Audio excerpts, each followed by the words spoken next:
구약성경 1021면 이사야서 43장 14절로 21절 말씀입니다.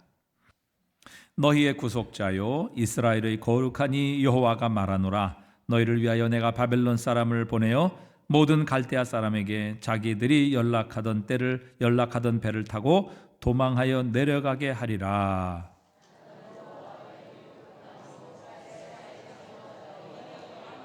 나 여호와가 이같이 말하노라. 바다 가운데의 길을 큰 물 가운데 지름길을 내고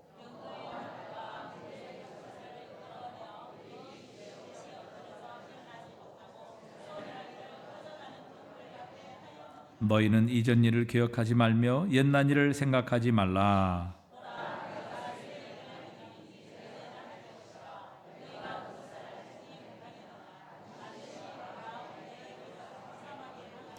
장차 들짐승 곧 승냥이와 타조도 나를 존경할 것은 내가 광야의 물을 사막의 강들을 내어 내 백성 내가 택한 자에게 마시게 하실 것임이라.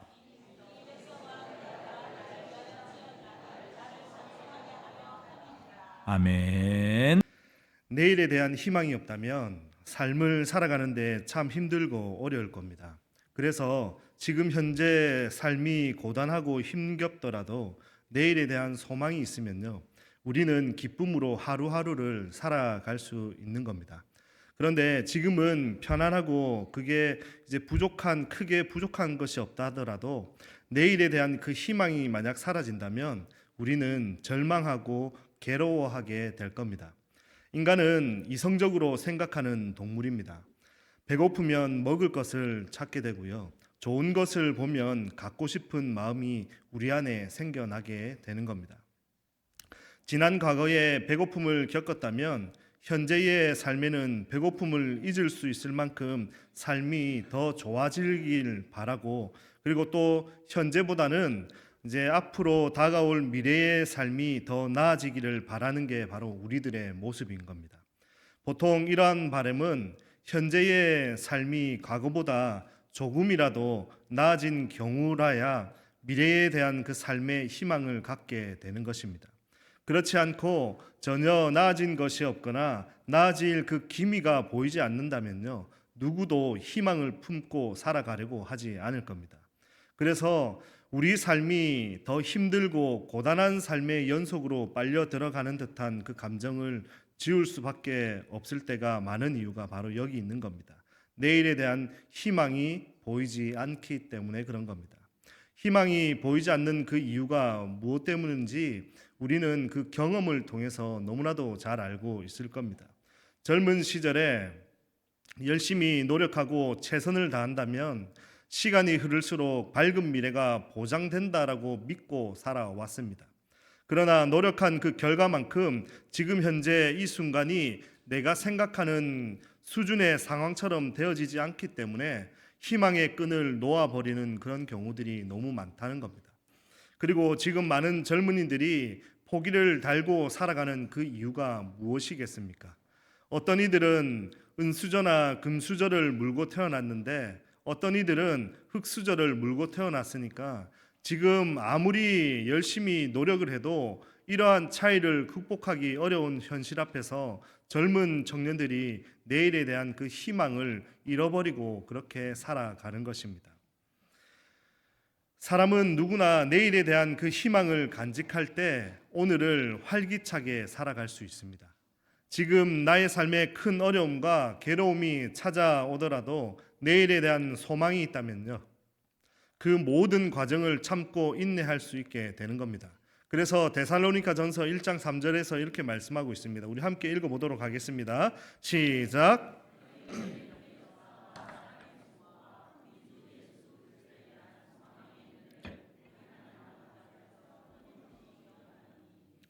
소망의 인내라고 이렇게 말씀하고 있습니다. 이처럼 내일을 바라보며 참된 희망을 품을 수 있다는 것은 오늘 우리의 삶을 살아가는데 큰 힘이 되고 위로가 된다는 그런 말씀입니다. 몰트만이라고 하는 신학자가 희망과 낙관이라고 하는 그것에 대해서 이제 정의를 내렸습니다. 희망이나 낙관은 내일에 대한 그 긍정적인 전망이라는 그 측면에서 정말 유사해 보이지만 희망과 낙관은 전혀 다르다라고 이렇게 말하고 있습니다. 그가 이야기하는 그 낙관은 과거나 현재에 이미 잠재되어 있다가 미래에 나타나는 좋은 것을 의미합니다. 그래서 지금 나의 모습이나 우리 사회의 형편을 주도 면밀하게 살펴보면 자연스러운 결과로 내일에 대해서 긍정적인 평가를 내릴 수 있을 때 미래가 낙관적이다라고 이렇게 말하는 겁니다. 그와 반대로 희망은 내일에 대한 그 낙관이 불가능할 때 지금의 모습에만 집중한다면 낙심할 수밖에 없지만 그때 외부로부터 작은 소망이 발견되는 것, 이것이 바로 희망이다라고 하는 겁니다. 아브라함과 사라의 이야기 너무나도 잘 알고 있지 않습니까?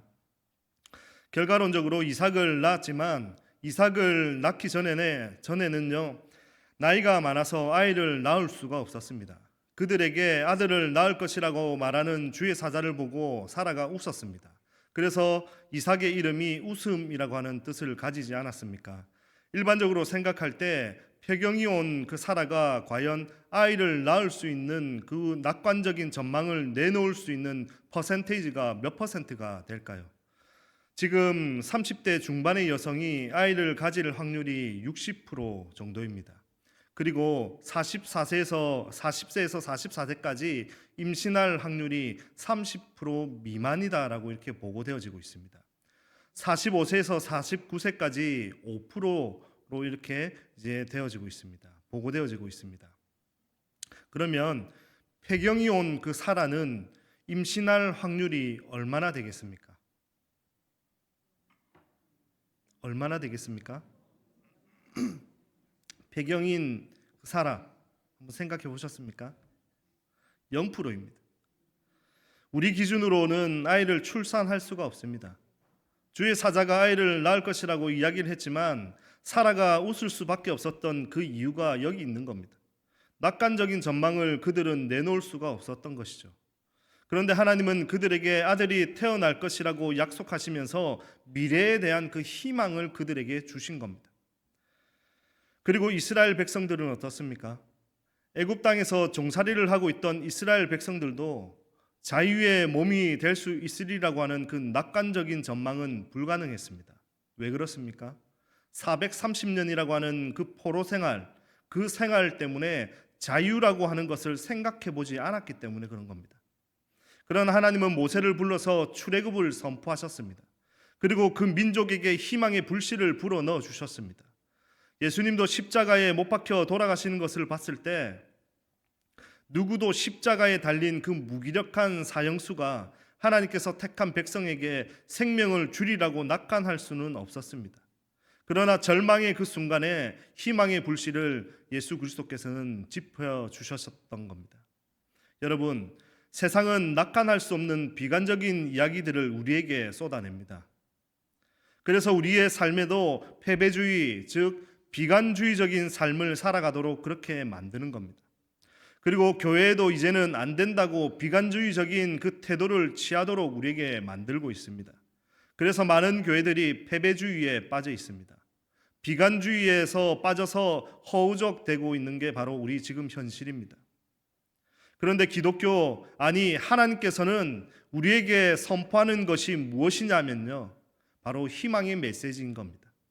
그래서 우리 믿음의 사람들은 어떤 암담한 현실이 있다 하더라도 희망의 끈을 놓지 않아야 하는 그 이유가 바로 여기 있는 것입니다. 2차 세계대전 당시에 유대인들은 포로 수용소에서 짐승보다 못한 취급을 받으며 살아왔습니다.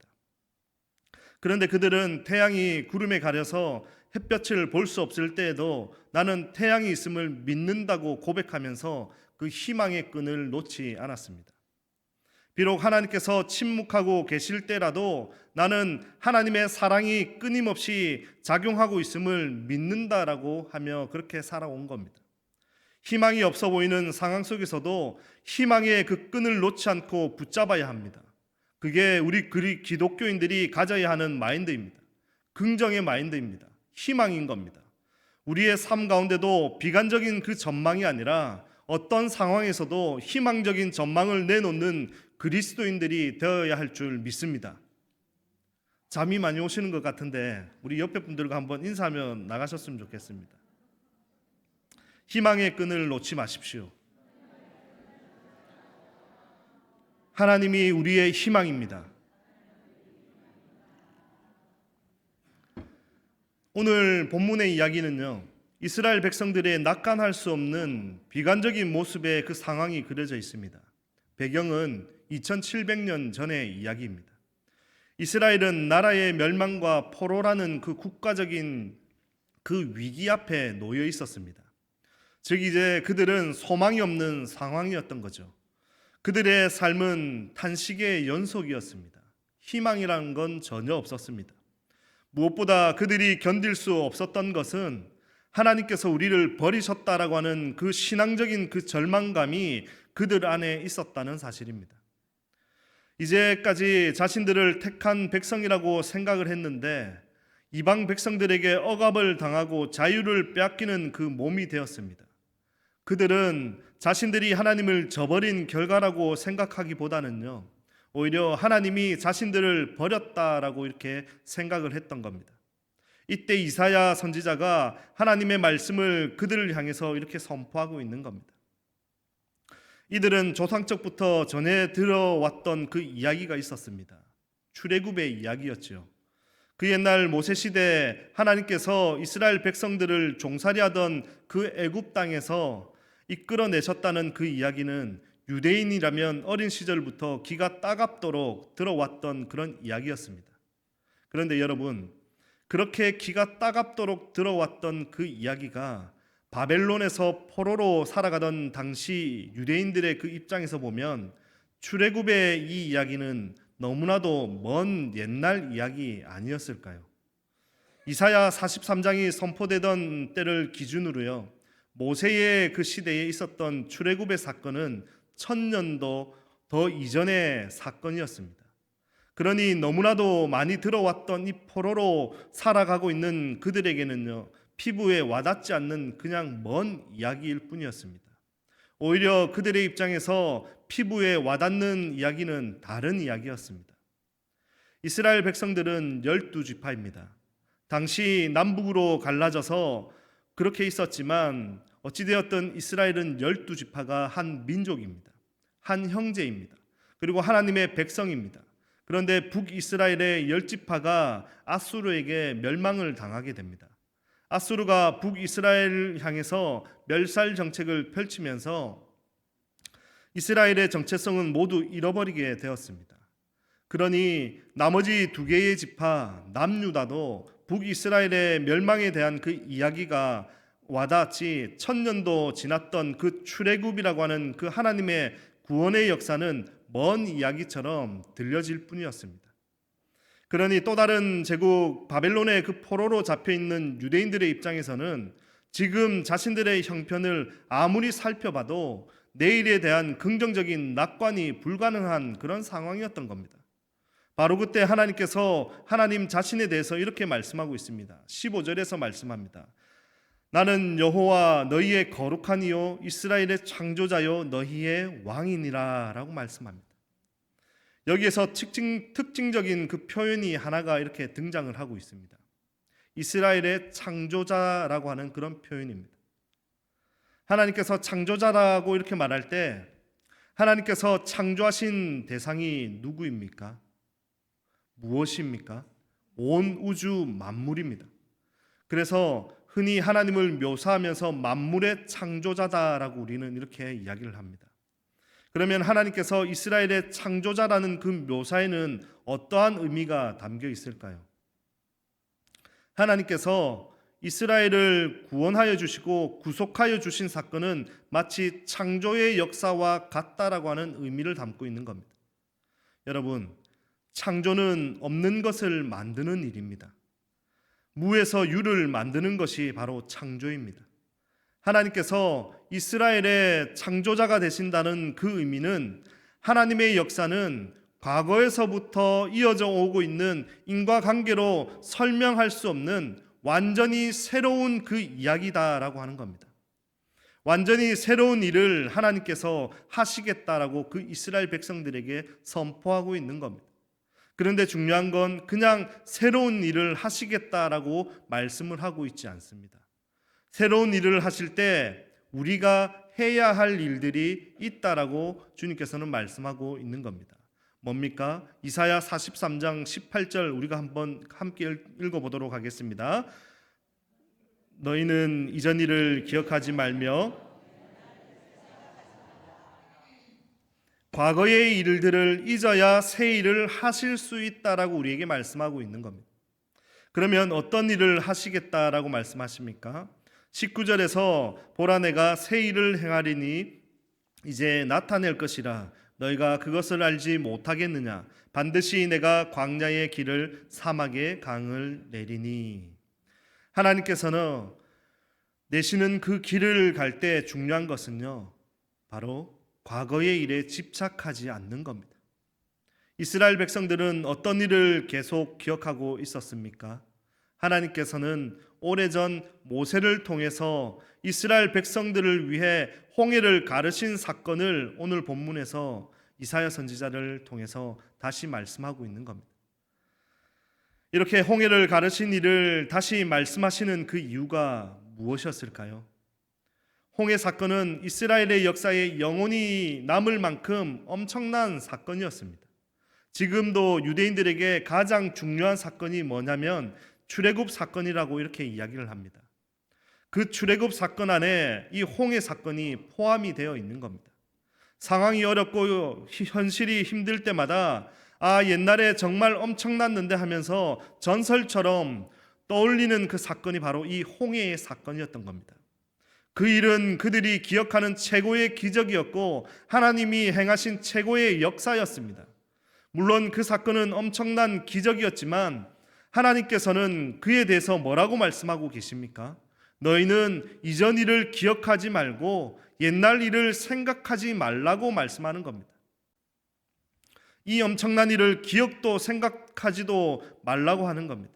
무슨 이유에서였습니까? 하나님께서 하시는 말씀은 이겁니다. 홍해의 그 기적은 놀라운 일이었지만 그것도 다 옛날 일이다라고 하는 겁니다. 이제 너희에게 내가 더 놀라운 새 일을 행하시겠다라고 하는 겁니다. 홍해 사건이 아무리 놀라운 일이었다 해도 거기에 집착하면 안 된다는 겁니다. 기억하지 말라고 하는 것은 잊어버리라고 하는 것이 아니라 거기에 집착하지 말라고 하는 뜻입니다. 여러분, 반드시 기억해야 하는 것이 있습니다. 하나님의 구원은 언제나 새로운 역사입니다. 하나님께서 새롭게 행하시는 창조의 역사인 겁니다. 그런데 우리는 어떻습니까? 과거의 역사에만 머물러 있습니다. 과거의 그 신앙에만 매여 있는 겁니다. 신앙은 과거가 아니라 현재가 중요한 겁니다. 인생의 모든 일도 마찬가지입니다. 그런데 특히 신앙은 과거가 아니라 현재가 중요한 겁니다. 과거에 아무리 훌륭한 신앙의 그 모습을 지니고 있었다고 해도 현재 바른 신앙의 모습을 가지지 못한다면 그는 불행한 신앙인이 되고 마는 겁니다. 사람들은 흔히 과거를 말하기를 좋아하죠. 특히 과거가 좋았던 사람일수록 과거를 말하는 것을 좋아합니다. 그들은 내가 왕년에 한가닥 했다고 말합니다. 하지만 왕년이 아무리 좋았다고 현재가 나쁘다면 그 과거가 자신에게 무슨 유익이 되겠습니까? 오히려 씁쓸함만 더할 뿐인 겁니다. 신앙은요, 생명과 직결되는 문제이기 때문에 이전엔 좋았고 현재는 나쁘다면, 그래서 과거의 추억에만 사로잡혀 있다면 그것은요 굉장히 심각한 문제가 되는 겁니다. 과거에 아무리 하나님을 잘 섬겼고 교회 봉사도 열심히 했었다고 해도 현재 하나님을 멀리하고 하나님과 무관한 삶을 산다면요 그것만큼 불행한 그 신앙인들이 없는 겁니다. 그래서 신앙은 언제나 현재 진행형이 되어야 하는 겁니다. 그래야 그 신앙이 하나님 앞에 유효하게 되는 것입니다. 신앙은 우리가 천국에 들어가는 그 순간까지 계속 성장해야 되는 것입니다. 성공한 과거가 있다면 그것을 감사하고 그것을 밑거름으로 생각을 하고 더 나은 미래를 향해서 우리는 전진해 나아가야 하는 겁니다. 아무리 좋았다고 하더라도 과거는 과거일 뿐입니다. 장차 일으키실 구원 사역은 훨씬 더 크고 놀랍고 위대한 일이 될 것입니다. 이제 과거 조상들이 경험했던 놀라운 기적만 그리워할 것이 아니라 앞으로 하나님께서 자신들을 위해서 이루실 일을 기대하며 나아가야 하는 것입니다. 신대륙을 발견한 콜럼버스와 그의 선원들 중에는요, 육지로부터 300마일, 즉 이제 480km, 부산에서 서울 정도의 그 이상에 떨어진 대양을 향해서 나가본 사람들이 아무도 없었습니다. 그러나 자신들이 떠나온 그 육지가 완전히 보이지 않은 다음에야 비로소 그들은 새로운 땅을 발견하게 되었습니다. 신대륙을 발견하게 된 것이죠. 우리도 과거와 완전히 작별해야 미래의 은혜를 붙잡을 수 있게 되는 것입니다. 너무 좋았든지 너무 힘들었든지 과거는 과거일 뿐입니다. 어떤 사람은 과거의 상처 때문에 폐쇄적이고 비관적인 삶이 되어서 앞으로 나가지 못하는 삶을 살아갑니다. 반면에 또 어떤 사람은 과거에 잘 나갔던 그 기억 때문에 자만심에 가득해서 겸손히 새로운 미래로 출발하지 못합니다. 둘 다 바람직하지 못한 그 신앙인 거죠. 과거의 그 나쁜 습관, 죄책감, 상처, 후회, 실패에 대한 두려움, 열등감 또는 또 과거의 성공에 대한 그 자만심을 전부 다 확실하게 털어내야 한다는 겁니다. 새로운 미래를 향해서 발걸음을 떼는 것만으로는 부족하고 뒷걸음쳐서 과거로 돌아갈 가능성을 다 없애야 하는 겁니다. 하나님께서 이스라엘 백성들을 홍해를 가르셔서 바닷길을 마른 땅으로 건너게 하셨습니다. 그들이 건넌 후에 다시 홍해를 닫으셨습니다. 다시 홍해의 물을 가득 찼습니다. 홍해의 바다를 다시 건널 수 없게 된 겁니다. 살든지 죽든지 광야에서 그 인생을 맡겨야 하는 그 시점이 된 겁니다. 하나님께서 내시는 그 길을 찾아서 약속의 땅으로 가든지 아니면 불순종해서 죽든지 그들은 선택해야 하는 그 길에 서게 된 겁니다. 백성이 광야에서 계속 모세에게 원망하며 이집트에서 죽었으면 좋겠다고 이집트로 돌아가자라고 이렇게 하며 난리를 쳤는데 실질적으로 이집트로 돌아갈 수 없었습니다. 왜요? 그 길은 막혔기 때문입니다. 새롭게 열어주시는 하나님의 길로 가려면 과거에 대한 확실한 마침표를 찍어야 하는 겁니다. 그런데 우리는 어떻게 합니까? 어떤 사람처럼 마침표를 찍는 것이 아니라 그냥 계속해서 쉼표를 찍고 나아가는 겁니다. 계속해서 같은 것을 하려고 하는 겁니다. 옛 과거의 습관을 버리지 않고 현재를 살게 되면 과거의 실패는 미래로 그대로 반복되고 마는 겁니다. 옛 습관을 버리지 않고는 절대로 새 역사를 써내려 갈 수가 없는 겁니다. 과거는 과거일 뿐입니다. 하나님께서는 우리에게 옛 과거에서 떠나서 새로운 미래로 옮겨갈 것을 우리에게 명령하고 계시는 겁니다. 사랑하는 성도 여러분, 여러분들의 그 삶은 어디로 걸어가고 계십니까? 과거를 회상하며 그곳으로 걸어가고 계십니까? 아니면 과거를 청산하고 앞으로 전진하는 신앙의 모습이 여러분들 가운데 나타나고 있으십니까? 사랑하는 성도 여러분, 하나님께서 여러분들을 통해 하실 것을 기대하며 전진하는 인생이 되기를 주님의 이름으로 축복합니다. 그렇다면 우리가 믿음의 발걸음을 하나님 편으로 내딛어야 합니다. 그 과거의 기억은 추억으로 간직하시고 더 나은 미래를 향해서 믿음의 발걸음을 옮기셔야 합니다. 하나님의 말씀이 이해가 되지 않더라도 말씀에 순종하면서 그 발걸음을 내딛는 것이 우리에게는 중요한 겁니다.